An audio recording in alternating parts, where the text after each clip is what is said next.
प्रतिपल एक ट्रेजेडी हमारे चारों ओर घट रही है। अर्थक्वेक की या कोई सुनामी की बात करें तो दुकान से खरीदी। कितना?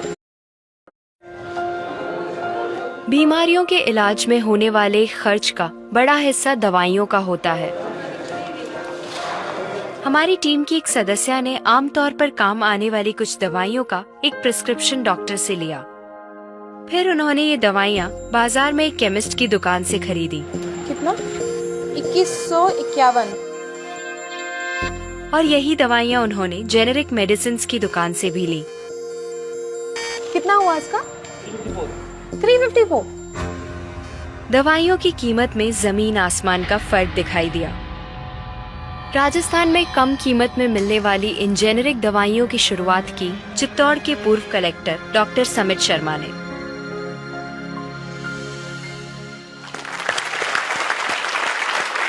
डॉक्टर समित, मुझे बताइए कि ये कैसा मुमकिन है कि हमारी जो कॉरेस्पॉन्डेंट थी वो वही दवाइयाँ उन्होंने 2000 कीमत में उनको मिली एक दुकान में, और जो जेनेरिक मेडिसिन है उस दुकान में जब गई तो उनको कम में मिली, 300 में मिली। ये कैसे मुमकिन है? ठीक इसी समय प्रतिक्षण प्रतिपल एक ट्रेजेडी हमारे चारों ओर घट रही है। अर्थक्वेक की या कोई सुनामी की बात करें उसमें जितने लोगों की जानें एक दिन में जाती हैं उससे ज्यादा जानें प्रतिदिन इस ट्रेजेडी की वजह से जाती है। जी, वो क्या ट्रेजेडी है? वो ट्रेजेडी ये है साहब कि जो दवाइयों की जो वास्तविक कीमत है वो तो बहुत ही कम है, पर जो दवाइयाँ हम जब बाजार से खरीद के लाते हैं तो हमें वो 5 गुना 10 गुना 20 गुना कई बार तो 50 गुना से भी ज्यादा दामों पे हम उसको खरीदते हैं। जैसे हम भारत में अगर देखें कि 40 करोड़ से ज्यादा लोग ऐसे हैं जो अपने लिए 2 वक्त की रोटी नहीं जुटा पाते, तो क्या वो उस दवा को खरीद सकते हैं? बहुत सारे लोगों को इस वजह से दवाई नहीं मिल रही। यस, WHO कहता है कि स्वतंत्रता के 65 वर्ष पश्चात आज भी 65% of the Indian population lacks regular access to essential medicine. जो मेन दवाइयां हैं, जो आवश्यक दवाइयां हैं, वो उन तक नहीं पहुंच पाती रकम की वजह से। मुझे बताइए कि ये जो जेनेरिक मेडिसिन जो हम कहते हैं, अभी ये अंग्रेजी का शब्द है, इसको हिंदी में कैसे समझाएं? मैं आपको बहुत सरल भाषा में बताता हूँ। हाँ। तो ये जेनेरिक नाम जो दवा का जो मूल सॉल्ट है, जो इसके अंदर जो दवा है उसका नाम है, केमिकल नाम, उसका केमिकल नाम है। अब जैसे और उदाहरण अगर सरल करके बताएं इसको, तो जैसे ये लड़की दुबली पतली सी नजर आती है, तो मैं अगर डॉक्टर हूं हाँ। तो मैं इसको ये कहूं 1 गिलास दूध सुबह 1 गिलास शाम को पिया कर। पर चिकित्सा के व्यवसाय में दुर्भाग्य से हमारे देश में ऐसा नहीं हो रहा। हम ये नहीं कहते कि आप भैंस का दूध लेके आइए, हम कहते हैं कि वो रामू की भैंस का दूध लेके आना। यही ब्रांडिंग है। ये जब उसकी दुकान पे जाती है वो कहता है 500 रुपए लीटर है, लेना है कि नहीं लेना। तो जो 30 रुपए की चीज है वो 500 रुपए में मिलती है। तो अगर मैं डायबिटीज की दवा ले रहा हूं और अगर मैं ब्रांडेड दवा लेता हूं तो मुझे कितने की पड़ेगी?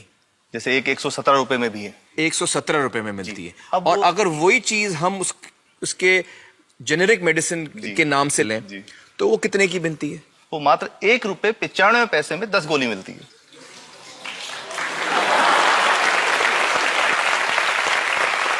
और दोनों गोलियों में कोई फर्क नहीं है किसी किस्म का? 100% समान, क्योंकि इसकी उत्पादन लागत ही इतनी है। उसका manufacturing, packaging, transport, retail margin, जो उसके मार्जिन जो हैं, जो हमारे ज्यादा वो सब मिला करके उतने की ही पड़ती है। कुछ कैंसर के मैं आपको उदाहरण दूंगा, उसमें एक ही दवा जो ब्लड कैंसर के काम में आती है, बाजार में 1.25 लाख रुपए का एक पैकेट मिलता है। 1.25 लाख का एक पैकेट जो 1 महीने चलता है। और जेनरिक में वही दवा जेनरिक में अलग अलग कंपनीज जो बनाती हैं, एक 10,200 में बेचती है, एक 8,800 में बेचती है और एक 6,500 में बेचती है। मतलब ये आपका ये कहना है कि आपके ये प्रयास से इतने कम में राजस्थान में पब्लिक को, आवाम को ये दवाएं पहुंचा रहे हैं आप इस वक्त? जी, क्या बात है। मेरा ये सवाल है कि डॉक्टर्स जो हैं वो हमारे पर्ची पर जेनेरिक नाम क्यों नहीं लिख के देते? क्यों लिखते हैं वो ब्रांडेड? जाने नहीं देंगे बाहर फिर? नहीं, सब जाने देंगे।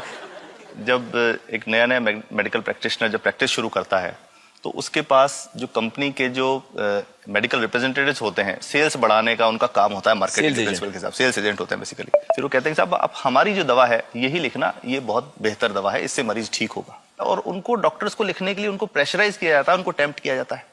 तो ये इसमें बहुत बड़ा कारण है जो दवा की कीमत को उसकी वास्तविक कीमत से 5-10 गुना 20 गुना तक बढ़ा देता है। एक बहुत बड़ा कारण है, क्योंकि हमारे पास जब हम टेंडर करते हैं तो बहुत सारे कंपनी वाले आते हैं, जो भारत की जो सबसे बेहतर कंपनियां, जिसके भी नाम वो रेपुटेड कंपनियां जिनके नाम आप ले सकते हैं, वो सभी हमें वो उसको जो 70 रुपए की है उसको 2 रुपए में 5 रुपए में दे रही है, 30 रुपए की दवा 2 रुपए में दे रही है, इतना ज्यादा फर्क।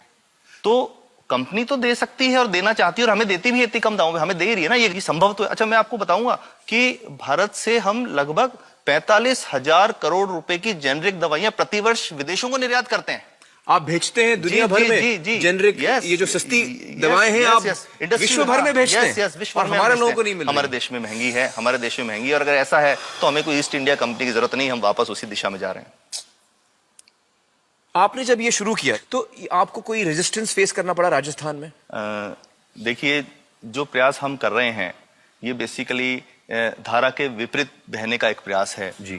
काफी थ्रेट्स भी हैं क्योंकि इसमें माफियाज भी हैं, ड्रग माफियाज जो ऑपरेट करते हैं, और हम हमेशा ये बात कहते हैं कि हम 100 साल से भी पुरानी शोषण की व्यवस्था को बदलना चाहते हैं, पर हमने हमेशा डॉक्टर्स को दोषी नहीं माना। जी। सारे डॉक्टर्स बुरे नहीं है, 50-60% तो जेन्युइनली वो चाहेंगे कि गरीबों को कम कीमत पे दवा मिल जाए, वो चाहेंगे। और आज भी ऐसे डॉक्टर्स हैं जो अपने घर से सैंपल्स ला करके अपने जेब से पैसे निकाल के मरीज का इलाज कराते हैं, ऐसे डॉक्टर्स आज भी हैं। बिल्कुल सही। तो मैं इनको एक उदाहरण भी बताता हूँ कि कैसे हमारे जो काम वाली थी उसका बच्चा था छोटा, इंसिडेंटली हमको इस समय छुट्टी मनाने कोई बाहर गए, जब हम लौट के आए 10-12 दिन बाद तो वो लक्ष्मी के साथ उसका छोटा जो बेटा था राजू वो भी उसके साथ आता था जब, और मेरे बच्चों के साथ खेलता था, मेरे बेटे के साथ खेलता था। तो वो लक्ष्मी अकेली है, राजू नहीं आया। तो हमने पूछा कि क्या हुआ, तो उसने जो बात बताई कि साहब वो उसको आप गए थे, उल्टी दस्त हो गया था।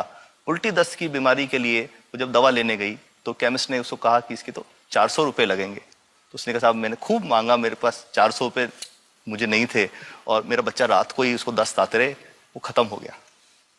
और मैं आपको ये कहना चाहता हूं कि वो जो दवा लिखी थी कि वास्तव कीमत 1.5-2 रुपए ही है, तो वो बच्चे की जान बच सकती थी। 65 वर्ष के बाद भी अगर कोई बच्चा उल्टी दस्त से मर जाए तो मैं नहीं समझता इससे शर्मनाक बात कोई हम लोगों के लिए हो सकती है।